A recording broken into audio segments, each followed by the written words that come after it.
என்பது யாரோ பெருந்திரளினிலே ஏடே நான் என்பதை வீசி எழுந்தேனே மனமே தான் என்பது போகும் பெருங்கணத்தினிலே கூவி வாவென்றொரு வாழ்க்கை சிறு குரலாய் அருளாய் பேச போகாதொரு ஆழம் தேடி நீந்தி நீந்தி மூழ்கி போவேன் வாழாதொரு வாழ்வை தீண்டி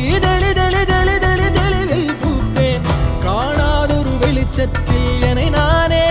அட முழுதாய் பார்ப்பேன் வீழாதொரு நிலையினிலே அடவித்தே